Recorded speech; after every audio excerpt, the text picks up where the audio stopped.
So Comeback #2 came out this week, so of course I read it. Written by Ed Bryson. This is a very interesting time travel book having to do with an agency called Reconnect that goes back and they basically will save anyone that dies in the last 60 days or so.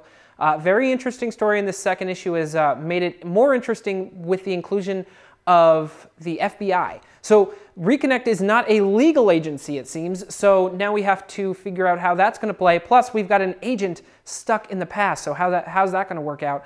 I can't wait for issue 3, so I'm going to give this book 4 out of 5 Nerd Skulls. What's up, nerds? Brandon here, and I'm starting off my comic book reviews with Avengers #2. After that first absolutely incredible issue, we get the follow-up. In this one, we're seeing Cap and Iron Man go around and recruiting their Avengers. Seeing just why they're picking certain people for their team, how they convince certain people to get on their team. And we also get to see Mars with the current team, with Thor and Hawkeye and Iron Man and Hulk, everyone still up on Mars, thinking, you know, the world is doomed. And meanwhile, back on Earth, we get to see Cap assembling the new Avengers, or his new Avengers. And this is awesome. 2 issues in, and I am just hooked. Like, I can't wait for more. So I'm giving this 5 out of 5 Nerd Skulls. Check it out. Hey there, nerds. Jim here with my review of Green Lantern #15. I'll be honest, across the Green Lanterns, my biggest opinion is, let's get to it. I'm so tired of this Third Army. Let's get on with it. And it looks like we're kind of getting there, but we've been kind of getting there for a while. We have the Third Army just wreaking more havoc and creating more peace, as the Guardians keep saying. In this issue specifically, we have Simon Baz, who obviously has the ring, and we're not exactly sure why.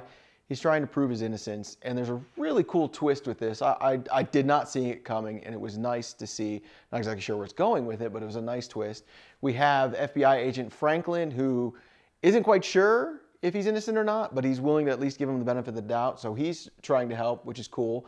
And then we get a sneak peek into where Sinestro and Hal Jordan have been, and we find they're in the dead zone, which clearly leads us to believe they're dead, and they're being led around by somebody who is a foe of Sinestro, friend of Jordan, and he explains that at the moment, they're just better off dead, which, seeing the Third Army wreak havoc, explains a lot. We also cut back to the Guardians and see that they need more power, so they draw upon the First Lantern, who is being taken advantage of and says, I will get vengeance and all that fun stuff. We're kind of finally seeing this reach a climax and get some more insight in where it's going. I do like that. I just wish we'd get on with it more. I'm tired of reading all the Lantern books to keep alluding to this amazing thing that's coming out with the Third Army, and obviously how the Lanterns are going to have to rise up about it. So I'm excited to read it. I'm excited to read more. I just wish they'd get on with it, so I'm going to give it 3.5 Nerd Skulls. So my favorite book came out this week, Locke Key, Omega #2, written by Joe Hill, and the fantastic artwork by Gabriel Rodriguez. This issue, the final battle begins. As we know, Omega is the final arc in the series, and it's all going to end here, and the battle between all of the bad guys and all of the good guys starts right here. What I love about this issue, though, is what I love about every single arc. They have a single issue where it almost is primarily Rufus Whedon, the old playmate of B.P.R.D in the series. It is so fantastic because he lives in this fantasy world and everything is a military kind of war that's going on, and it's really fun to see how his mind works in the real world. Of course, in the comic world. I love this book, and this issue especially. I'm going to give it 5 out of 5 Nerd Skulls because Locke & Key is the best indie title on the shelves right now, and absolutely everyone should be reading it. So check it out. All right, next up I got JSA Liberty Files, The Whistling Skull #1 of 6. I love the JSA. I miss the old JSA. So seeing that this was coming out, I wanted to pick it up. I know it's a different take on it, but some of the costumes and characters are more white. I'm used to reading with the Justice Society, not really the whole relaunch of Earth 2 stuff, which is cool in its own way, but I miss them. So I picked this up, just wanted to check it out. Really good read, fantastic artwork. Tony Harris, I love this guy. He is great, and that alone just got me through the entire book, just looking at everything he did. So I'm going to give this 4 out of 5 Nerd Skulls. Pick it up. So I got to read Wonder Woman #15. I am a huge fan of the Greek mythology that they're using in this book. It is nonstop entertaining. I love how they're showing basically gods acting like humans would, and that there's jealousy, infighting, We have no idea what they're doing, and it's a huge soap opera. I love that. I am still not a fan of the art. I know a lot of people are. To me, it just brings back memories of the 90s, and it's not as good, as clean, as good as I want it to be, essentially. But I know a lot of people are fans of that, and because the story's so good, it doesn't really take that away from me. In this issue, we meet Orion and Milan. We have no idea what they're doing, and there's an interesting intro with them, and it's kind of fun, but then later on we see there might be some nefarious things going on. We see Diana trying to meet up with more of her brothers and sisters, and one of my favorite characters, Hephaestus, seems to be just this silent protector of Diana. He comes in and fiddles with her bracelets, and then all of a sudden she has more power with him, and that's really cool. I really like how he just pops up and helps, and then he's gone again. We still really don't know the true motives of any of the gods in this. It was fun to see Hera and Zola interact because obviously Zola was the one who Zeus cheated on Hera with, and Hera holds ill will towards Zola because of that, but Zola basically straight up says, "Why are you mad at me? Be mad at your husband. I didn't do it. He cheated on you." And I thought that was pretty cool. And it looks like they're going to have a fun yet mischievous time in the city, which who knows what's going to happen. My main complaint with this specific book, number 15, a lot of talky-talky, a lot of exposition, not really going anywhere specific. I know that they need this in a book so they can get on to the next part of the story. So that's why I forgive it a little bit, but at the same time, it's like, we need more. This is a little boring. That's why I can only give this issue, Wonder Woman number 15, 3 out of 5 Nerd Skulls, but I know it's going to get better because the story's just been great so far. So The Nowhere Men number 2 came out this week, one of my new favorite Image titles. This book begins very new with, it starts out with the team that's up in space and that we learned about in the first issue. And there's some kind of virus eating them all up slowly but surely, turning some of them into monsters, some of them into crazy people. And in this issue, some of them getting weird powers from their neck. Very weird, but the artwork by Nate Bellegarde is fantastic, as well as the writing by Eric Stevenson is really great. So I really like this title, and this issue really has like a Fringe-like feel, so it's of course on my list of favorites. So I'm going to give this book 4.5 Nerd Skulls. I got to read Happy, number 3. Wow. It's 4 issues, so I was kind of figuring 3 and 4 we're going to have to really have a lot of momentum to keep this story going and, you know, finish out clean. And that's exactly what this issue does. You find out everything about Nicholas's past and why or how he got to where he is now. Really sad, like really, really sad story. But then you find out how his involvement in all of this is, why he's seeing the fictional little flying blue horse Happy in front of him. And it is crazy. You're almost as shocked as he is on the pages. This issue is everything I wanted it to be. I cannot wait for the finale. I'm giving this 5 out of 5 Nerd Skulls. So we kind of had a fight here at Nerdlocker on who was going to review number 13, number 1, simply because we're juvenile in the title. That being said, the story was pretty interesting. It starts 60 years after the end of civilization. So we have 2 races, the Mune and the Fected. And the Fected seem to be sort of mutants, and the Munes seem to be sort of robot androids, best of my knowledge that I can get what's going on in this. We have some Fected children who are out and about just kind of having fun, and they come upon a Mune who is disabled in the ground. They really don't know what he is because they're still kids, and he's number 13. So they start picking him up, trying to take him back to their city, their house, and he activates, but he's very disoriented, doesn't know what's going on, doesn't know where he is, doesn't know what's happened. And he quickly shows his immense power by defending the kids against this other monster that comes up.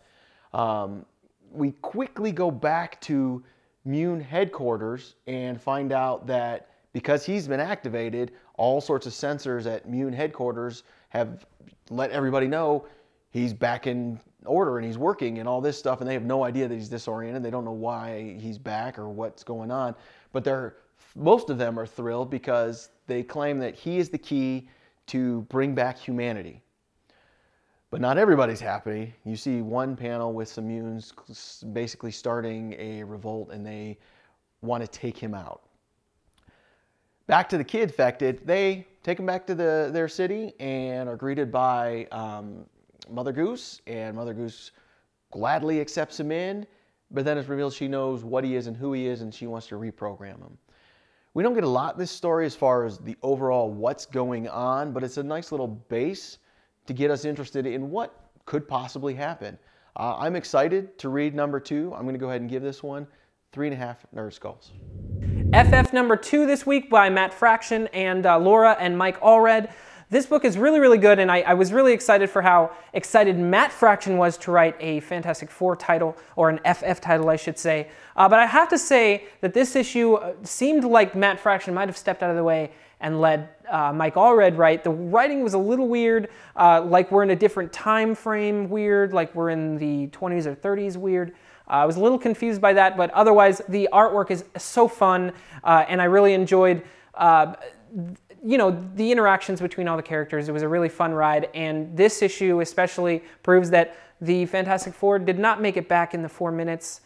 So we're going to continue this story, and it's going to get much more interesting, and of course it's going to intertwine a lot more with the other Fantastic Four series running. So I'm going to have to add that one to my list now because FF was so dang good. I'm going to give it 4 out of 5 Nerd Skulls. I got a chance to sit down and read B.P.R.D. Return of the Master, number 5. This is just a chaotic book.